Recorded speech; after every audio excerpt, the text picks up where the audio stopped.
নমস্কার বন্ধুরা, দীপ স্টাডি চ্যানেলের পক্ষ থেকে আপনাদের সকলকে জানাই স্বাগতম। আজকে আবারও আমি টিটের পেপার 1 এবং পেপার 2 এর জন্য বাছাই করা মোস্ট ইম্পর্ট্যান্ট 30 বেঙ্গলি কোয়েশ্চেন্স অর্থাৎ বাংলা সাহিত্যের ইতিহাস থেকে বেঙ্গলি কোয়েশ্চেন্স আপনাদের সামনে নিয়ে এসেছি। আশা করছি এই ভিডিওটা আপনাদের এক্সাম প্রিপারেশনের জন্য অনেকটা হেল্পফুল হবে। তো যাই হোক, শুরু করা যাক আজকের ভিডিও প্রথম কোয়েশ্চেন্স দিয়ে, যেখানে বলা হয়েছে শরৎচন্দ্রের লেখা একটি ট্র্যাজেডি ধর্মী উপন্যাস হলো।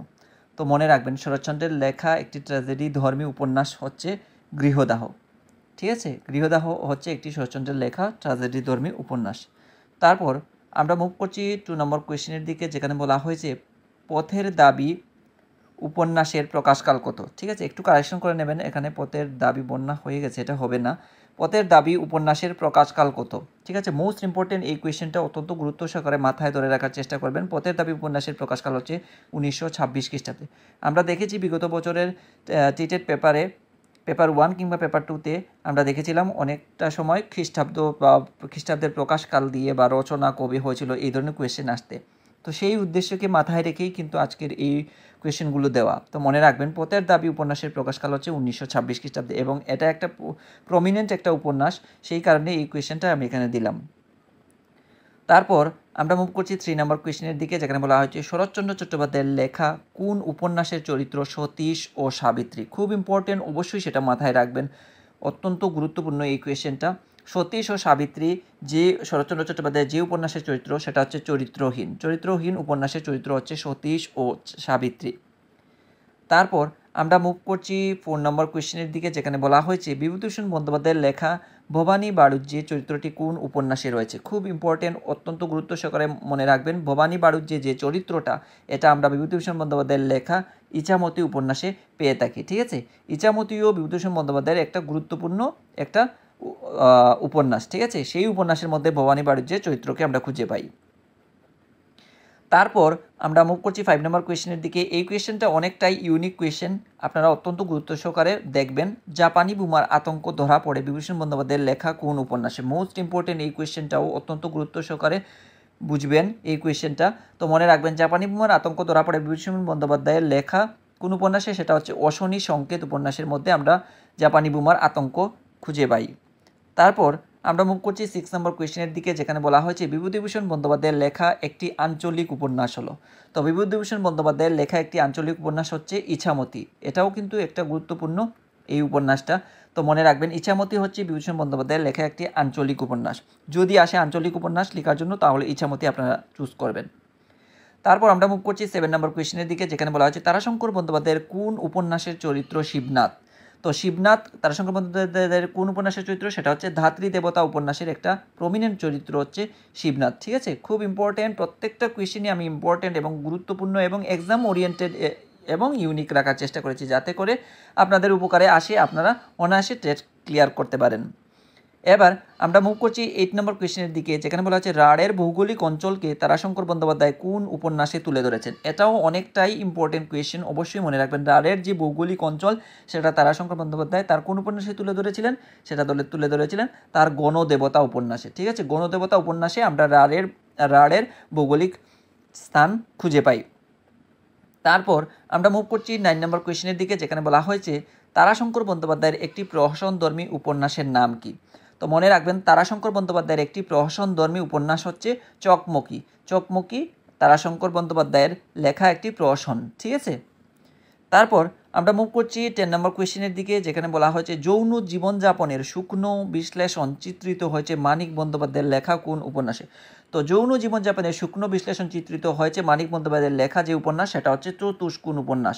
এটাও কিন্তু অত্যন্ত গুরুত্বপূর্ণ একটা কোয়েশ্চেন, মনে রাখবেন। চতুষ্কোণ উপন্যাসে কিন্তু আমরা যৌন জীবনযাপনের শুকনো বিশ্লেষণ চিত্র পেয়ে থাকি।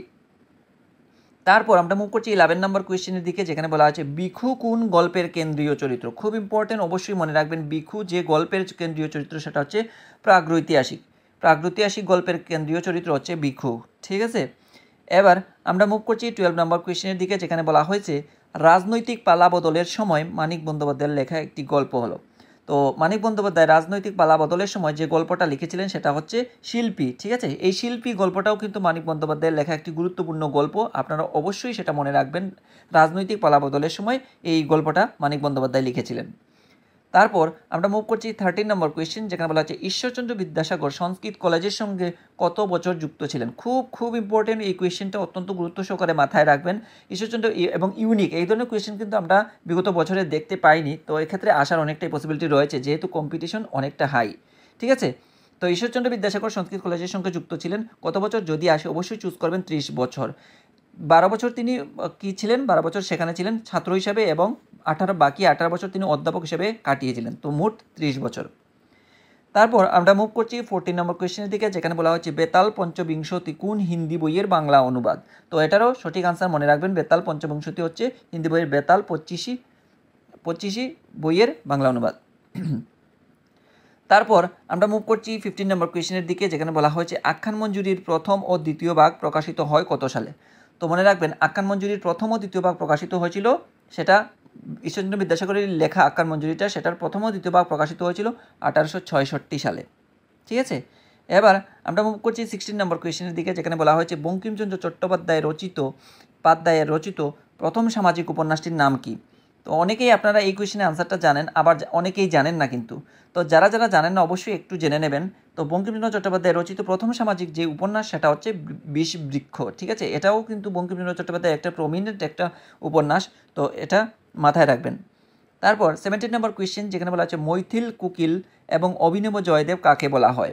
খুব ইম্পর্টেন্ট, অবশ্যই মনে রাখার চেষ্টা করবেন। মৈথিল কুকিল কিংবা অভিনব জয়দেব আমরা যাকে চিনি তিনি হচ্ছেন বিদ্যাপতিকে মৈথিল কুকিল বা অভিনব জয়দেব বলা হয়ে থাকে।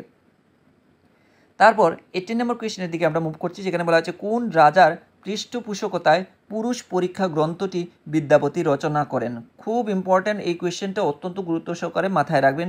পুরুষ পরীক্ষা যে গ্রন্থটা সেটা কিন্তু বিদ্যাপতি রচনা করেছিলেন, এবং কোন রাজার পৃষ্ঠপোষকতায়, সেটা হচ্ছে শিবসিংহ রাজার পৃষ্ঠপোষকতায়। এবার আমরা মুভ করছি 19 নম্বর কোয়েশ্চেনের দিকে, যেখানে বলা আছে কবিগুরু রবীন্দ্রনাথ ঠাকুর কোথায় বিদ্যাপতিকে অনুসরণ করেছেন। তো কোন জায়গার মধ্যে কবিগুরু রবীন্দ্রনাথ ঠাকুর বিদ্যাপতিকে অনুসরণ করেছিলেন, সেটা হচ্ছে বানু সিংহের পদাবলিতে কবিগুরু রবীন্দ্রনাথ ঠাকুর বিদ্যাপতিকে অনুসরণ করেছিলেন। এটাও অনেকটা ইউনিক কোয়েশ্চেন, আসার অনেকটা পসিবিলিটি রয়েছে। তারপর আমরা মুভ করছি 20 নম্বর কোয়েশ্চেনের দিকে, যেখানে বলা হচ্ছে সারসী ডাকে কাক কাদা খুচা পংক্তিটি রামায়ণের কোন কাণ্ডে রয়েছে। সারসী ডাকে কাক কাদা খুচা পংক্তিটি রয়েছে রামায়ণের উত্তরকাণ্ডে, ঠিক আছে। এটাও ইম্পর্টেন্ট, অবশ্যই মনে রাখবেন।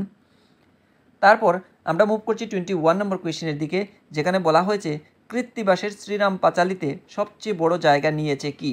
তো কৃত্তিবাসের যে শ্রীরাম পাঁচালী, সেখানে সবচেয়ে যে বিষয়টা সবচেয়ে বেশি জায়গা করে নিয়েছে সেটা হচ্ছে বক্তিবাদ কিন্তু কৃত্তিবাসের শ্রীরাম পাঁচালীতে সবচেয়ে বেশি জায়গা করে নিয়েছে। এবার আমরা মুভ করছি 22 নম্বর কোয়েশ্চেনের দিকে, যেখানে বলা হয়েছে কৃত্তিবাসের পিতামহের নাম কি। তো মনে রাখবেন কৃত্তিবাসের পিতামহ যিনি হচ্ছেন ওনার নাম হচ্ছে মুরারি উজা হয়ে যাবে এই 22 নম্বর কোয়েশ্চেন এগেনস্টে কারেক্ট আনসার। এবার আমরা মুভ করছি 23 নম্বর কোয়েশ্চেন, যেখানে বলা হচ্ছে বৃন্দাবন দাস বর্ধমান জেলার কোন গ্রামে শেষ জীবন কাটিয়েছিলেন। তো বৃন্দাবন দাস বর্ধমান জেলার যে গ্রামে শেষ জীবন কাটিয়েছিলেন সেটা হচ্ছে দেনুর গ্রাম। আমরা দেখেছি বিগত বছরে অনেকগুলো কোয়েশ্চেন এইভাবে আসতে, জন্মস্থান বা গ্রামের নাম এরকম দিয়ে আসতে, সেই উদ্দেশ্যকে মাথায় রেখে এখানে কিন্তু আমি তুলে ধরলাম এই কোয়েশ্চেনটা। 24 নম্বর কোয়েশ্চেনের দিকে আমরা মুভ করছি, যেখানে বলা হয়েছে বৃন্দাবন দাস সর্বপ্রথম কি নাম দিয়ে চৈতন্য জীবনী কাব্য লিখেছিলেন। মোস্ট ইম্পর্টেন্ট এই কোয়েশ্চেনটা, অত্যন্ত গুরুত্ব সহকারে মাথায় রাখার চেষ্টা করবেন। বৃন্দাবন দাস সর্বপ্রথম কি দিয়ে চৈতন্য জীবনী কাব্য লিখেছিলেন, সেটা হচ্ছে চৈতন্য মঙ্গল দিয়ে তার চৈতন্য জীবনী কাব্যটা লিখেছিলেন।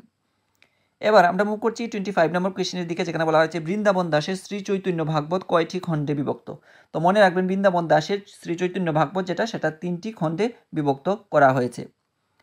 এবার আমরা মুভ করছি 26 নম্বর কোয়েশ্চেন, যেখানে বলা হয়েছে চৈতন্য মহাপ্রভুর গৃহত্যাগের কাহিনী বৃন্দাবন দাসের শ্রী চৈতন্য ভাগবতের কোন খণ্ডে বর্ণিত হয়েছে। মোস্ট ইম্পর্টেন্ট এই কোয়েশ্চেনটা, অত্যন্ত গুরুত্ব সহকারে মনে রাখবেন। এই কোয়েশ্চেন আসার অনেকটাই পসিবিলিটি রয়েছে, সেটা হচ্ছে দ্বিতীয় খণ্ডে, গৃহত্যাগের ঘটনা দ্বিতীয় খণ্ডে রয়েছে। তারপর আমরা মুভ করছি 27 নম্বর কোয়েশ্চেন, যেখানে বলা হয়েছে চণ্ডীমঙ্গল কাব্যের আসল নাম কি ছিল। তো চণ্ডীমঙ্গল কাব্যের আসল নাম সেটা হচ্ছে অভয়ামঙ্গল। প্রথমে অভয়ামঙ্গল দিয়ে সেটা পাবলিশ হয়েছিল, পরবর্তী সময়ে সেটাকে নাম পরিবর্তন করে চণ্ডীমঙ্গল করা হয়েছে। তারপর আমরা মুভ করছি 28 নম্বর কোয়েশ্চেন, যেখানে বলা আছে কবি মুকুন্দরাম চক্রবর্তীর সৃষ্ট একটি বেদ চরিত্র কি? তো মনে রাখবেন কবি মুকুন্দরাম চক্রবর্তীর সৃষ্ট একটি বেদ চরিত্র হচ্ছে কালকেতু। কালকেতু হচ্ছে একটা বেদ চরিত্র। এবার আমরা মুভ করছি 29 নম্বর কোয়েশ্চেনের দিকে, যেখানে বলা আছে মুকুন্দরাম চক্রবর্তীর পিতার নাম কি? তো মুকুন্দরাম চক্রবর্তীর যিনি পিতা ছিলেন ওনার নাম হচ্ছে হৃদয় মিশ্র। এই কোয়েশ্চেনটাও কিন্তু অত্যন্ত গুরুত্বপূর্ণ, মনে রাখবেন হৃদয় মিশ্র হচ্ছে মুকুন্দরাম চক্রবর্তীর পিতার নাম। এবার আমরা মুভ করছি 30 নম্বর কোয়েশ্চেন, যেখানে বলা আছে রামপ্রসাদের কাব্যের সমালোচকের নাম কি? তো রামপ্রসাদের যে কাব্য সেই কাব্যের সমালোচনা করেছিলেন কে?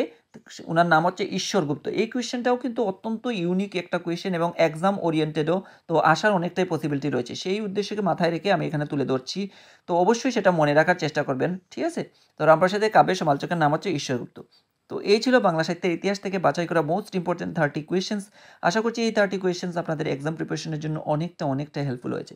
আর যদি ভিডিওটা ভালো লেগে থাকে অবশ্যই একটা লাইক, কমেন্ট, শেয়ার এবং সাবস্ক্রাইব করে দিয়ে ডিপ স্টাডি চ্যানেলের সঙ্গে জড়িত থাকার চেষ্টা করবেন। ধন্যবাদ সবাইকে। আপনারা সবাই ভালো থাকুন, সুস্থ থাকুন আর সুস্থভাবে আপনাদের এক্সাম প্রিপারেশনকেও চালিয়ে নিয়ে যান, এই কামনা করছি। দেখা হবে পরবর্তী আরও একটি নতুন ভিডিওর সঙ্গে।